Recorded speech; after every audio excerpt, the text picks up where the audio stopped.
एक भक्त ने पूछा, बाबा मैं सब कुछ सही से करती हूं, रोज पूजा पाठ करती हूं, फिर भी घर में बरकत नहीं है, धन नहीं टिकता, सदस्य बीमार रहते हैं, तो आज इन्हीं सवाल का जवाब मिलेगा। घर के मंदिर में जलने वाले दीपक घंटी रोज धोने वालों गौर से सुन लो, वरना पूरा घर हो जाएगा बर्बाद। आप सभी का दिल से आत्मा की गहराइयों से स्वागत है। जीवन में चाहे कितनी भी मुश्किलें क्यों ना आए, एक चीज कभी मत भूलिए, पूजा मंदिर में रखी घंटी, देवी देवताओं की मूर्तियां और जलते दीपक के साथ कुछ गलतियां ऐसी होती हैं जो अगर हो गई तो किस्मत का पहिया उल्टा घूमने लगता है। ऐसा दुर्भाग्य आता है कि संभलना भी नामुमकिन हो जाता है। घर में बरकत रुक जाती है, खुशियां सूख जाती हैं और गरीबी ऐसे कदम जमा लेती है कि चाहकर भी हटती नहीं।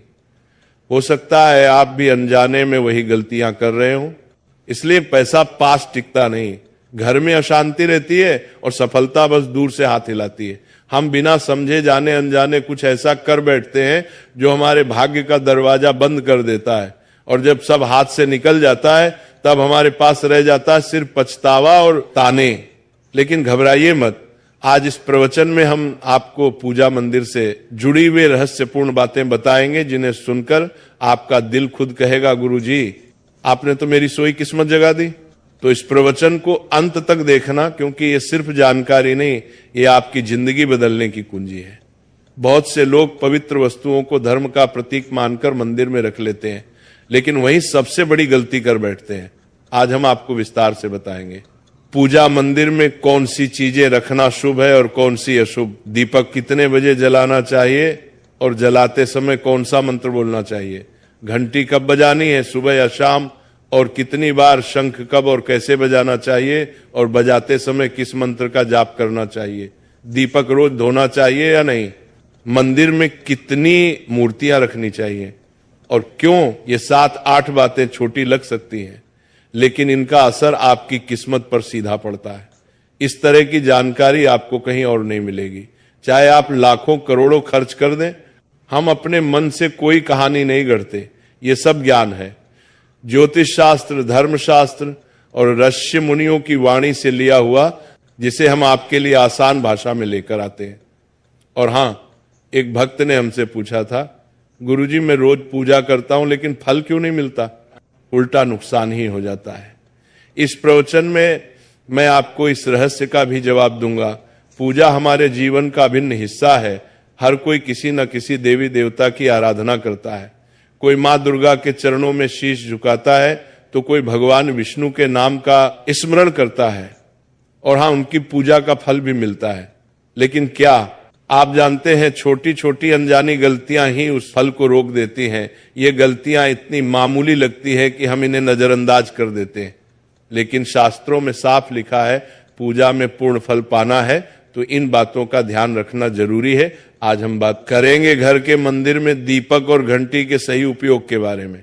क्या दीपक को रोज धोना चाहिए या हफ्ते में 1-2 बार धातु का दिया हो तो कब और कैसे साफ करना चाहिए? मिट्टी के दीपक का सही समय और सही अवसर कौन से हैं? मंदिर में किस प्रकार की घंटी का उपयोग सबसे शुभ माना जाता है? घंटी कब बजानी है, कितनी बार बजानी, और क्या शाम की पूजा में घंटी बजाना उचित है? सबसे पहले बात करते हैं मिट्टी के दिए की। ये साधारण सा दिखने वाला दिया वास्तव में शुद्धता और पवित्रता का प्रतीक है। दिवाली हो, कोई धार्मिक पर्व हो या फिर कोई बड़ा अनुष्ठान, मिट्टी का दिया जलाने का अपना ही महत्व है। घर के मंदिर में या दरवाजे के पास जब इसे जलाया जाता है तो ऐसा लगता है मानो लक्ष्मी माता खुद आपके आंगन में प्रवेश कर रही हो। लेकिन ध्यान दीजिए, जब ये दिया मंदिर में रखा जाता है तो इसके नियम बदल जाते हैं। मिट्टी का दिया एक बार जलाने के बाद दोबारा मंदिर में नहीं रखना चाहिए।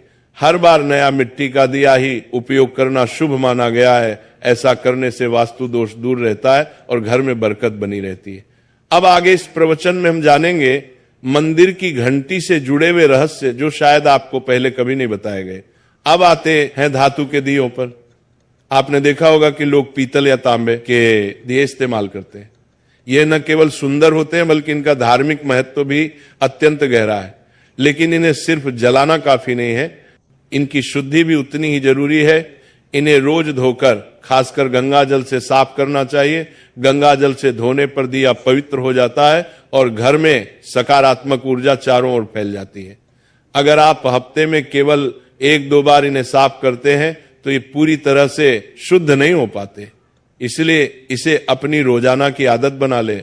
और अब आते हैं घर के मंदिर की घंटी पर। पीतल की घंटी की ध्वनि ऐसी होती है जो वातावरण की नकारात्मक ऊर्जा को तुरंत दूर कर देती है और सकारात्मकता का प्रवाह बढ़ा देती है। लेकिन इसे कभी भी दक्षिण दिशा में ना रखें, यह अशुभ माना जाता है। घंटी को हमेशा पूजा स्थल के पास या मंदिर के प्रवेश द्वार पर रखें। सबसे शुभ घंटी वह होती है जिस पर गरुड़ की नक्काशी हो, इसे गरुड़ घंटी कहते हैं और इसे अत्यंत पवित्र व फलदायक माना गया है। अब सवाल आता है, घंटी कितनी बार बजानी चाहिए? भोग लगाते समय घंटी को 5 बार बजाएं। ऐसा करने से भगवान भोग को जल्दी स्वीकार करते हैं। पूजा के दौरान घंटी को जोर जोर से या लगातार नहीं बजाना चाहिए, सिर्फ 3 बार बजाना ही उचित है। घंटी को हमेशा दाहिने हाथ से बजाएं और इसका मुख पूजा स्थल की ओर होना चाहिए। याद रखिए, घंटी को सुबह की पूजा में ही बजाना शुभ माना गया है। शाम की पूजा में घंटी बजाने से बचना चाहिए क्योंकि शास्त्रों में इसे उचित नहीं माना गया है। इन नियमों का पालन करने से आपका पूजा पाठ कई गुना अधिक फलदायक और प्रभावी हो जाएगा। यह बातें छोटी लग सकती हैं, लेकिन इनका असर आपकी किस्मत पर गहरा पड़ता है। एक और बहुत ही महत्वपूर्ण बात जो अक्सर लोग नजरअंदाज कर देते हैं, जब भी आप किसी मंदिर जाएं, खासकर घर के बाहर वाले मंदिर में, तो मंदिर में प्रवेश करते समय ही घंटी बजे, मंदिर से बाहर निकलते समय घंटी बजाने की कोई आवश्यकता नहीं होती। जब आप घंटी बजाते हैं तो ये सिर्फ आवाज नहीं होती, ये भगवान को दिया गया संकेत होता है, प्रभु मैं आपके द्वार पर आ चुका हूं, आपकी शरण में हूं। एक बार घंटी बजाने का मतलब है कि आपने भगवान के दरबार में प्रवेश कर लिया है और पूजा आरंभ कर रहे हैं। 2 बार घंटी बजाने का अर्थ है कि आप अपनी प्रार्थना, अपने मन की बात सीधे भगवान के समक्ष रख रहे हैं। अब हम आपको कुछ ऐसी बातें बताने जा रहे हैं जिन्हें शायद आपको कोई ना बताए, इसलिए इन बातों को ध्यान से सुनिए क्योंकि ये आपके पूजा पाठ को और भी अधिक फलदायी बना सकती है। अब आइए जानते हैं पूजा मंदिर के कुछ आवश्यक नियम। पूजा करते समय आपका मुख हमेशा पूर्व दिशा की ओर होना चाहिए। यह दिशा सबसे शुभ मानी जाती है क्योंकि यहां से सूरज की पहली किरण आती है जो सकारात्मक ऊर्जा से भरी होती है। पश्चिम की ओर मुख करके भी पूजा की जा सकती है, लेकिन पूर्व दिशा का लाभ कई गुना अधिक है। घर की सीढ़ियों के पास पूजा घर बनाना अशुभ माना गया है क्योंकि वहां नकारात्मक ऊर्जा का प्रवाह अधिक होता है। भगवान का आसन हमेशा आपके आसन से ऊंचा होना चाहिए, कम से कम 10 इंच ऊंचा। भगवान की प्रतिमा को सीधे जमीन पर रखना अशुभ माना जाता है। ऊंचा आसन पूजा स्थल में सकारात्मकता और ऊर्जावान माहौल बनाए रखता है। पूजा करते समय हमेशा चटाई या आसन पर बैठे। ये न केवल आरामदायक है बल्कि ध्यान और श्रद्धा को भी स्थिर रखता है। ध्यान दें कि आपका आसन भगवान के आसन से ऊंचा ना हो, इससे भगवान के प्रति आदर और विनम्रता बनी रहती है। अगली बात बेहद जरूरी है, पूजा घर में कभी भी सड़े, बासी या मुरझाए हुए फूल न रखें। मुरझाए फूल पूजा में अशुभ माने जाते हैं क्योंकि वे नकारात्मक ऊर्जा को बढ़ाते हैं। हमेशा ताजे, सुगंधित और खिले हुए फूल ही भगवान को अर्पित करें। जब फूल मुरझा जाएं या काले पड़ जाएं तो उन्हें सम्मान पूर्वक मिट्टी में दबा दें। इससे नकारात्मक ऊर्जा दूर होती है और आपके घर में पवित्रता बनी रहती है। एक और महत्वपूर्ण नियम, जिस कमरे में आप सोते हैं उसमें घर का मंदिर नहीं बनाना चाहिए। यदि परिस्थिति के कारण आपको अपने सोने के कमरे में ही मंदिर रखना पड़े तो रात को मंदिर को ढक दें या उस पर पर्दा डाल दें। इससे रात के समय मंदिर से निकलने वाली ऊर्जा आपके विश्राम को प्रभावित नहीं करेगी। ऐसा करने से घर में शांति और आपकी पूजा में एकाग्रता बनी रहती है। अब एक और विशेष बात, कभी भी काले कपड़े पहनकर पूजा न करें। सनातन परंपरा में माना जाता है कि काले वस्त्र मन में भारीपन और नकारात्मक भाव लाते हैं जो पूजा की ऊर्जा को कमजोर कर देते हैं। हमेशा शुभ और हल्के रंग के वस्त्र पहने ताकि मन में शांति, पवित्रता और सकारात्मकता बनी रहे। चलिए अब जानते हैं घर के पूजा मंदिर में किन चीजों को नहीं रखना चाहिए। किसी भी देवी देवता की एक ही तस्वीर या मूर्ति रखें। एक से अधिक तस्वीरें ऊर्जा का संतुलन बिगाड़ सकती हैं और पूजा का प्रभाव कम कर सकती हैं। एक ही रूप को स्थान दें ताकि भगवान की ऊर्जा पूरे मन से आपके जीवन में प्रवाहित हो। घर में शिवलिंग रखना अत्यंत पवित्र माना जाता है, लेकिन इसे सही दिशा में रखें। हमेशा उत्तर या पूर्व दिशा में रखें और स्वच्छ स्थान पर ही स्थापना करें। इसे शोरगुल या गंदे स्थान पर कभी ना रखें। भगवान की टूटी हुई मूर्तियां या फटी तस्वीरें पूजा स्थान से तुरंत हटा दें। टूटी मूर्ति पवित्रता को कम करती है और सकारात्मक ऊर्जा के प्रवाह में बाधा डालती है। इसे शास्त्र सम्मत तरीके से त्याग दें। शंख भगवान की कृपा का प्रतीक है। गोमती चक्र से घर में समृद्धि आती है और जल से वातावरण शुद्ध होता है। जल को रोज बदलें और इन पवित्र वस्तुओं को हमेशा साफ रखें। रोज पूजा स्थल की सफाई करें। गंदगी से नकारात्मक ऊर्जा आती है और ध्यान भंग होता है। स्थान को सुंदर, सुव्यवस्थित और सुगंधित रखें ताकि मन सहज रूप से भगवान में लग सके।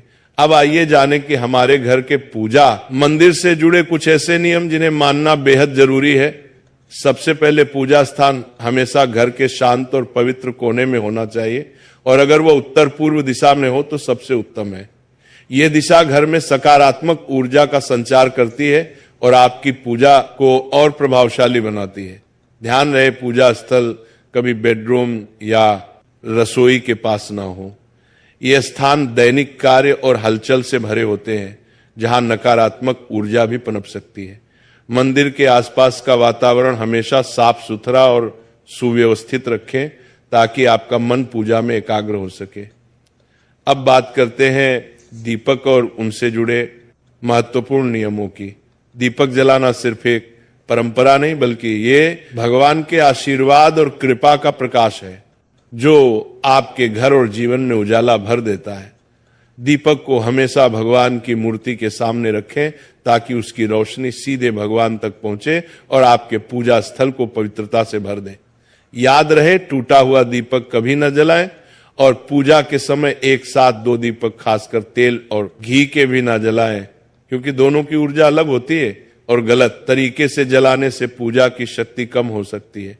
वास्तु के अनुसार घी का दीपक बाईं ओर और तेल का दीपक दाईं ओर रखना शुभ होता है, लेकिन ध्यान रहे दीपक कभी भी पश्चिम दिशा में ना रखें। दीपक के लिए उत्तर या पूर्व दिशा सबसे अच्छी मानी जाती है। साथ ही बत्ती का मुंह भी हमेशा इन दिशाओं की ओर होना चाहिए ताकि सकारात्मक ऊर्जा का प्रवाह और अधिक बढ़ सके।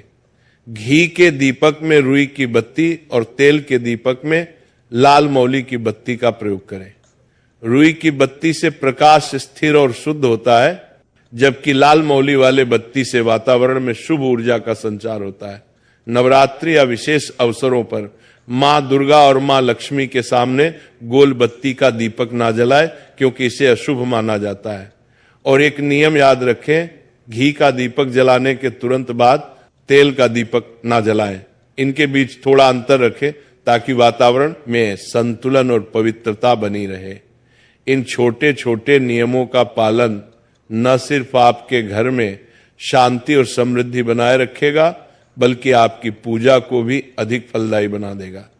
अब 6वीं बात ध्यान से सुनिए। दीपक हमेशा उसी समय जलाना चाहिए जब भगवान जाग रहे हों। जैसे सुबह के शांत और पवित्र समय में जब पहली किरणें धरती को छूती हैं, उस समय पूजा करते हुए दीपक जलाएं।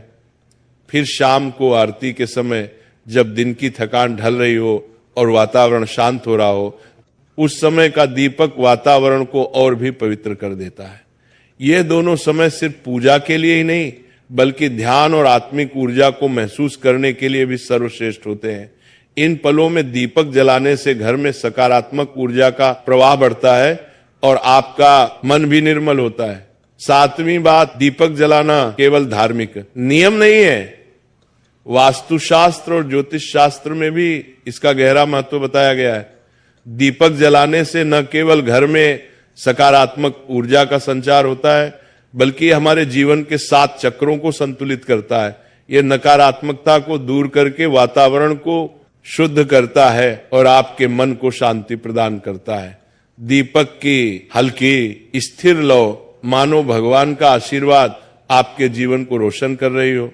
इसीलिए जब भी आप दीपक जलाएं, ऊपर बताए गए सभी नियमों का पालन जरूर करें। यही नियम आपके जीवन में भगवान की कृपा को स्थायी बनाएंगे और घर में सकारात्मकता का प्रवाह निरंतर बनाए रखेंगे।